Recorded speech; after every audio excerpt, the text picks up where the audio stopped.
Bienvenue. Tu ressens tout?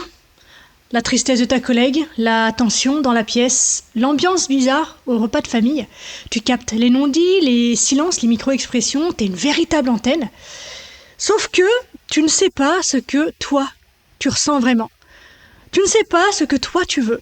Tu ne sais pas si toi, t'es en colère, fatigué ou juste effacé. Et ça, c'est le vrai problème. Bienvenue dans Bien avec soi, je suis Marie Perron et j'accompagne celles et ceux qui veulent devenir leur propre sanctuaire intérieur à travers le slow coaching et le dojo du cœur. Ici, on ne cherche plus à se réparer, mais à se rencontrer pleinement. On parle de shadow work, d'équanimité, d'amour de soi, de non-dualité et de présence pour avancer avec plus de conscience et de paix intérieure. Si c'est ton premier épisode ou si tu ne veux rien manquer des prochains, n'hésite pas à t'abonner et à laisser un commentaire ou 5 étoiles. Ça me permet de continuer à créer ces contenus pour toi et ça assure la longévité de ce podcast. Je suis très heureuse de t'accueillir dans ce tout nouvel épisode.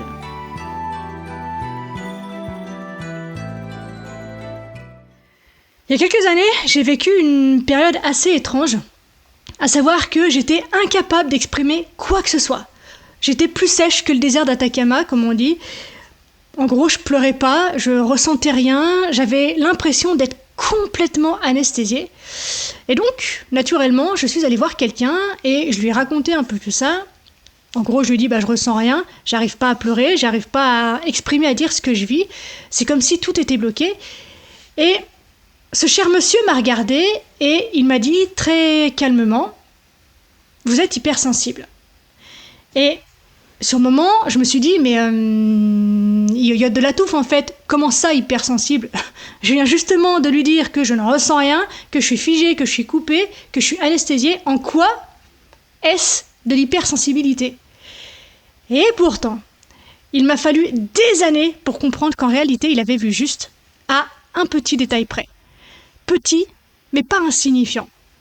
Ce n'était pas que je ressentais trop, c'était que je ne me laissais rien ressentir. Et aujourd'hui, j'ai envie de te proposer un point de vue qui risque de bousculer un peu l'histoire qu'on te raconte sur l'hypersensibilité. Le but, évidemment, c'est pas de la nier, c'est pas de casser les personnes qui s'identifient, qui se retrouvent en fait dans ce profil. Le but, c'est plutôt peut-être très doucement, avec tendresse, avec amour, avec bienveillance, bien sûr, de déplacer le regard.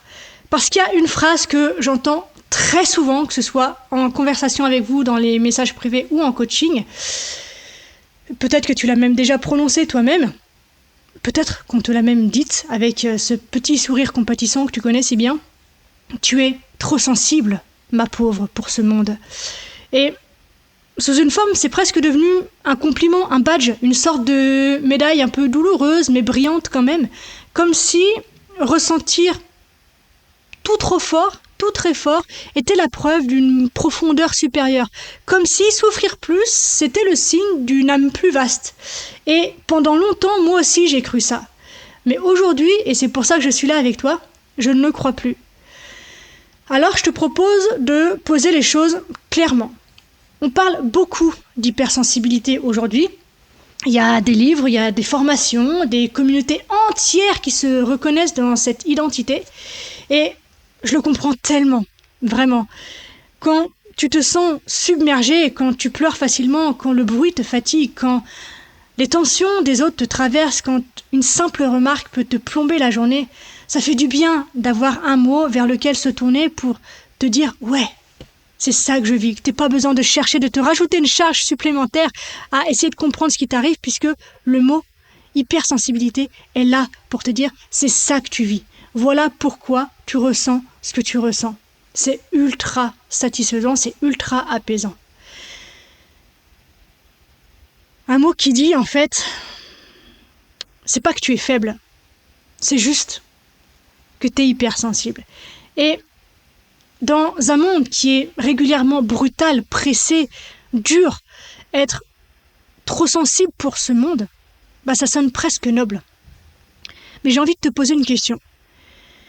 Est-ce que c'est vraiment trop de sensibilité ou est-ce que c'est au moins un petit peu autre chose.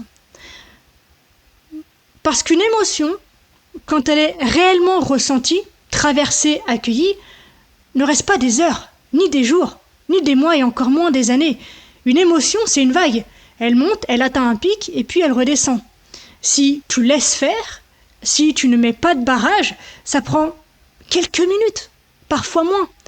Mais ce qui fait qu'elle devient un tsunami, c'est pas son existence propre, c'est le barrage qu'on met devant. Et là, ça devient intéressant.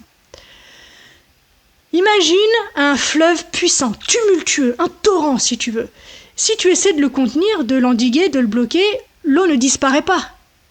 Elle s'accumule, elle cherche un passage, elle se comprime, elle gagne en pression. Et le jour où ça cède, my God, ça déborde.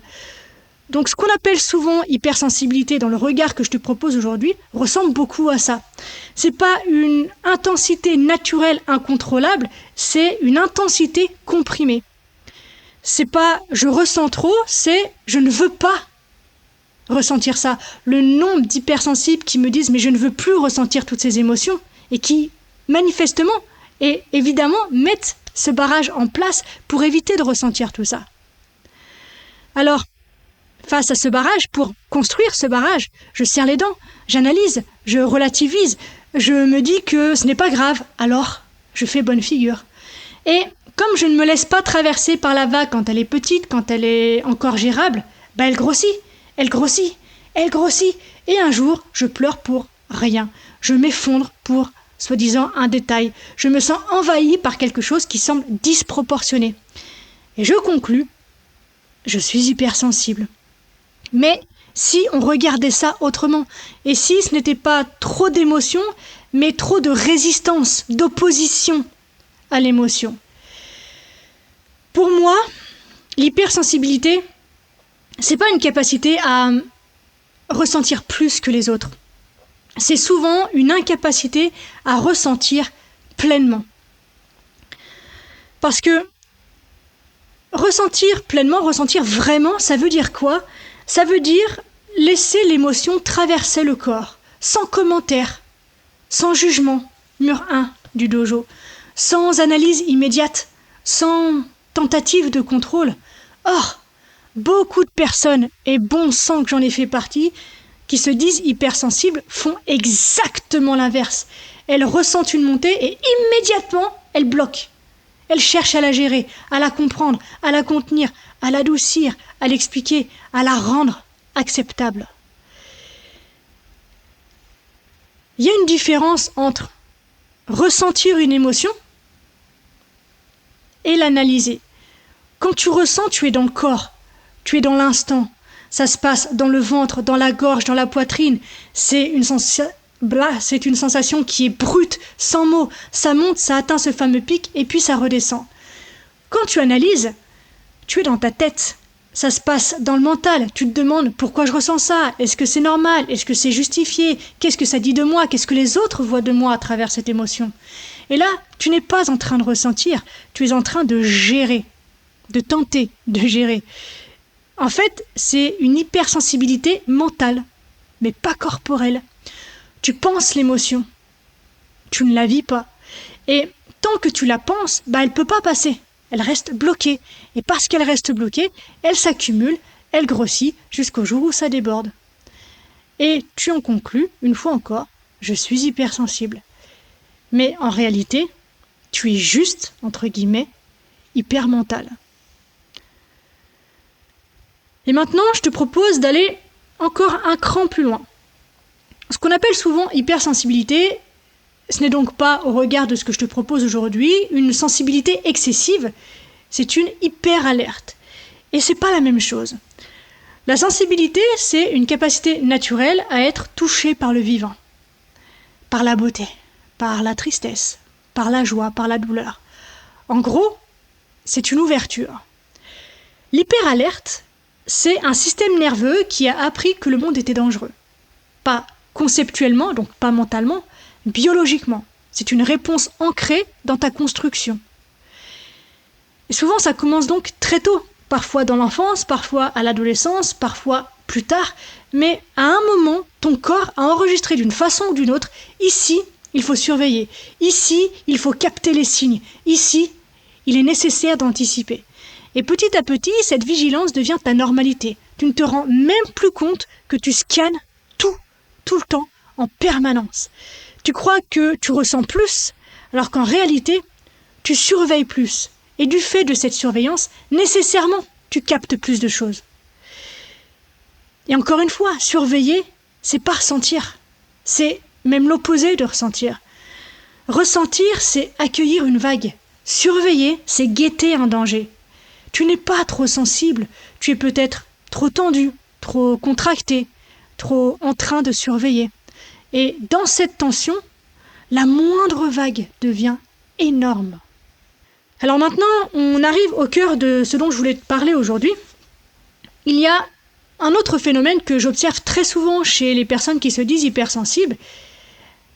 Elles ressentent beaucoup, c'est vrai, mais rarement pour elles.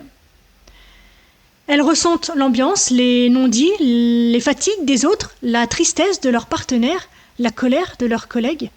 Mais quand il s'agit de ressentir leur propre colère, leur propre frustration, leurs propres limites, blackout. Il y a un blanc total. Laisse-moi te donner quelques exemples et je te laisse me dire en commentaire si ça te parle et compléter peut-être la liste de ces exemples pour enrichir la lecture des personnes qui liront ton commentaire. Premier exemple que je te propose, on revient sur la collègue. La collègue qui cette fois est fatiguée. Toujours elle, la pauvre. Tu la vois arriver le matin, tu sens qu'elle est pas bien, tu lui demandes ça va et elle te dit oui, mais tu sais pertinemment que non. Tu passes ta journée à y penser, à te demander ce qu'elle vit, à vouloir trouver une façon de l'aider. Sauf que toi, pendant ce temps, tu ne sais même pas si toi tu es fatigué, si toi tu as besoin de quelque chose, si toi tu veux vraiment être là pour elle aujourd'hui, ou être là même tout court. Deuxième exemple que je te propose, le repas de famille fucking tendu. T'arrives, l'ambiance est bizarre, tu le sens immédiatement, quelqu'un est froid, quelqu'un est distant, tu passes le repas à scanner, à essayer de comprendre, à lisser, à défendre, à détendre aussi, mais si je te demande, et toi là-dedans, tu ressentais quoi? À nouveau, blackout. Troisième exemple que je te propose, le conjoint qui rentre énervé. Il rentre, tu vois qu'il est tendu, tu sens sa colère, tu te mets en mode gestion, tu écoutes, tu apaises, t'es là pour lui, tu rassures. Mais toi, pendant ce temps, tu oublies que toi aussi, t'as eu une journée de merde, que toi aussi, tu aurais aimé être écouté, être reçu, que quelqu'un te rassure. Tu vois? C'est vraiment un exemple de « je ressens tout, mais je ne sais plus me choisir ». Alors, pourquoi tu bloques tes propres émotions alors que tu captes si facilement celles des autres avec autant de finesse? Parce qu'à un moment, ton système donc a appris que certaines émotions étaient dangereuses. À nouveau, pas conceptuellement, c'est pas une idée reçue d'on sait où, c'est biologique. Peut-être que ta colère à un moment donné de ta vie n'était pas bienvenue. Peut-être que ta tristesse dérangeait. Peut-être que ton besoin était trop. Peut-être que ton non créait de la tension. Alors, tu as appris à ne plus les sentir. Tu as appris à les contourner, à les rationaliser, à les lisser, à les transformer en autre chose de viable pour toi. Et petit à petit, tu as développé une véritable expertise absolument incroyable, capter les émotions des autres pour anticiper, pour t'adapter, pour survivre, et ignorer les tiennes, parce qu'elles sont, de toute évidence, trop risquées. Donc à nouveau, on n'est pas dans de l'hypersensibilité, on est dans une stratégie d'adaptation brillante, mais qui, comme toutes les stratégies dont on parle sur cette chaîne, a un coût. Tu ne sais plus ce que toi tu veux, ce que toi tu ressens, ce que toi tu choisis. Et à nouveau, il y a une distinction super importante à faire ici. Il y a une différence entre ressentir l'autre et fusionner avec l'autre. Ressentir l'autre, c'est je capte que tu es triste et moi je reste là, présente, sans me dissoudre dans ta tristesse. Fusionner avec l'autre, c'est tu es triste, donc je deviens triste. Tu es en colère, donc je deviens tendu. Tu es anxieux, donc je deviens hyper vigilante. Dans le premier cas, il y a une frontière. Dans le second, il n'y en a plus du tout. C'est un peu comme la différence entre empathie et compassion. L'empathie, c'est sentir avec l'autre, ressentir ce qu'il ressent, te mettre à sa place au point de vivre son émotion comme si c'était la tienne. Alors que la compassion, c'est sentir pour l'autre, reconnaître sa souffrance, sans t'y dissoudre, rester présent ou présente, sans perdre tes frontières. L'empathie peut être terriblement épuisante, parce qu'elle te fait porter l'émotion de l'autre en plus de la tienne. La compassion, quant à elle, est plus soutenable, parce qu'elle garde une distance qui est juste, pas une distance qui ressemble à quelque chose de froid ou de neutre ou de distant, justement, mais une distance qui te permet de rester debout tout en étant touché. Et souvent, ce qu'on appelle hypersensibilité, c'est une empathie sans frontières. Tu ressens tellement l'autre, le reste du monde, que tu ne sais plus où il s'arrête et où tu commences. Et là, ce n'est plus de la sensibilité, c'est de la fusion. Souviens-toi de Winnicott, le psychanalyste britannique dont on a parlé dans l'épisode de la semaine dernière, qui lui parlait du faux self, cette fameuse part de toi qui s'adapte à l'autre pour survivre, qui devient ce que l'autre attend, qui efface ses propres besoins, ses propres contours pour maintenir le lien. Et là, à nouveau, ce n'est plus de la sensibilité, c'est même pas de la fusion, c'est de la dissolution. Alors, qu'est-ce qu'on fait? Parce qu'évidemment, je t'ai pas présenté tout ça pour te laisser planter là comme un radis avec ta souffrance. On peut évidemment en sortir. Voici comment. On ne cherche pas à devenir moins sensible, on n'essaie pas d'édulcorer les émotions, on n'essaie pas non plus de devenir plus fort, on apprend à ressentir sans barrage. Mais attention, puisque tu vas me dire, t'es bien gentille Marie, c'est bien joli, mais moi le barrage, il est déjà en place depuis des années. Et derrière ce barrage, il y a des centaines de mètres cubes d'émotions qui attendent qu'une chose, me souffler la tronche. Donc si je lâche d'un coup, il est évident que je vais me noyer. Et je te comprends. Ton objection est légitime. Parce que c'est exactement pour ça que tu as construit ce barrage au départ. Tu ne voulais plus ressentir ça. Tu en avais marre de ressentir tout fois 1000. Alors tu as bloqué. Et depuis, tu bloques. Mais voilà le truc. Même quand le barrage est en place, les nouvelles émotions continuent d'arriver. Il est évident qu'elles ne disparaissent pas. Elles s'ajoutent, elles s'accumulent, elles grossissent encore la vague. Et plus tu maintiens le barrage, plus la pression monte. Alors, à nouveau, je te pose la question, qu'est-ce qu'on fait? On ne va pas, évidemment, ouvrir les vannes d'un coup, on ne va pas détruire le barrage à la dynamite, ça serait violent et ton système ne le supporterait évidemment pas, on est d'accord là-dessus. Donc, ce que je te propose, c'est qu'on fasse autrement. On va apprendre ensemble à laisser passer les nouvelles vagues au fur et à mesure qu'elles arrivent, sans les ajouter au stock déjà présent. Et petit à petit, on va commencer à vider ce qui s'est accumulé derrière. Donc pas en forçant, pas en cherchant à tout régler d'un coup, mais en créant un espace suffisamment sûr pour que ton corps puisse enfin déposer ce qu'il porte depuis si longtemps, trop longtemps. À nouveau, évidemment, ça ne se fait pas en un jour, ça ne se fait pas non plus en une semaine, ça se fait progressivement, avec douceur, avec patience, avec compassion, avec tendresse, avec bienveillance et avec respect aussi pour ce que ton système a construit durant toutes ces années pour te protéger. Mais ça se fait. Et c'est exactement ce que le slow coaching propose.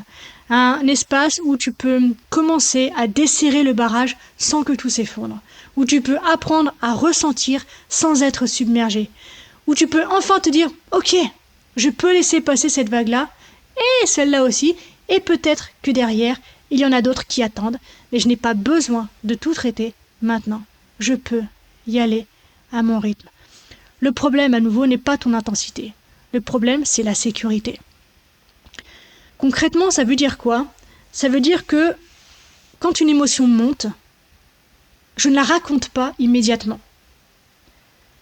Je ne la juge pas. Je ne la justifie pas, je ne la combats pas et je ne la greffe pas à mon scénario déjà produit. Je la sens, dans le ventre, dans la gorge, dans la poitrine, dans mes genoux, j'en sais rien, dans mes épaules. Je ressens, je respire, je laisse passer la vague. Et tu sais quoi ? La plupart du temps, elle passe beaucoup plus vite que prévu. À nouveau, je me répète, c'est pas l'émotion qui te submerge, c'est ta lutte contre cette émotion. Comme je l'ai dit quelques secondes auparavant, le problème c'est pas ton intensité, le problème c'est la sécurité. Et heureusement, ça s'apprend. On peut apprendre à créer un espace intérieur suffisamment stable pour que les vagues ne deviennent plus des tsunamis. On peut apprendre à ressentir sans se dissoudre. On peut apprendre à se choisir sans se fermer. Et c'est exactement pour ça donc que j'ai créé le slow coaching. Pas pour te donner une nouvelle méthode de gestion des émotions, pas non plus pour te donner une nouvelle technique de régulation, quoique, mais pour t'apprendre surtout, en fait, le but c'est ça, à créer un espace intérieur suffisamment sûr pour que tu puisses enfin laisser passer la vague sans barrage, sans analyse, sans lutte. Les 4 murs du dojo, c'est exactement ça. Le mur 1, le plus important, la base, le socle de tout, s'il devait y avoir une compétence à développer dans ton développement personnel, ce serait celle-ci. Le mur 1, c'est l'observation silencieuse. Pour sortir de l'hypermentalisation, pour apprendre à observer sans analyser, à voir sans corriger, à observer sans raconter d'histoire.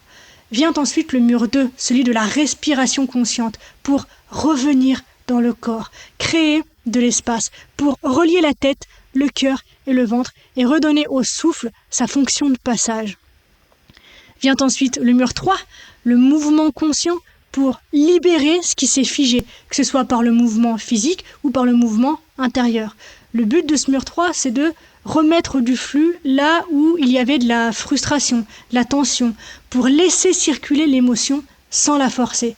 Et enfin, cerise sur le dojo, le mur 4, la conscience yin-yang dans ton quotidien pour ajuster en temps réel, pour sentir quand tu es trop dans l'alerte et te permettre de revenir au centre, pour faire de ta vie entière ton dojo. Ce n'est pas théorique, c'est praticable, c'est incarné. Alors maintenant, je vais te proposer une micro-pratique tout de même, quelque chose de très simple que tu peux faire maintenant avec moi en m'écoutant. Pense à une émotion récente que tu as ressentie pour quelqu'un d'autre ou pour un événement, une inquiétude, une tristesse, une colère, quelque chose que tu as capté chez l'autre ou dans le reste du monde. Ce à quoi en fait tu as mis cette étiquette d'hypersensibilité. Tu l'as ? Ok. Maintenant, si tu le peux, ferme les yeux ou si tu conduis, il est évidemment que tu les gardes ouverts et pose-toi cette question, mais avec une douceur tendre, le cœur tellement ouvert, une maman qui parle à son enfant. Question, et moi là-dedans, qu'est-ce que je ressentais vraiment ? Pas qu'est-ce que l'autre ressentait, pas ce que l'ambiance disait, moi, mon corps, ma vérité.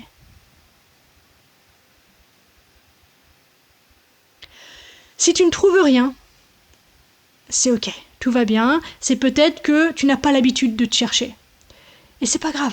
Tu as juste besoin de commencer à te poser cette question de plus en plus régulièrement. Et moi là-dedans, qu'est-ce que je ressens ? Tu peux le faire avec les événements avec lesquels tu reviens de ta journée. Quand tu sais ces événements qu'on remet en disant j'aurais dû dire ça, pourquoi je me suis sentie submergée comme ça ?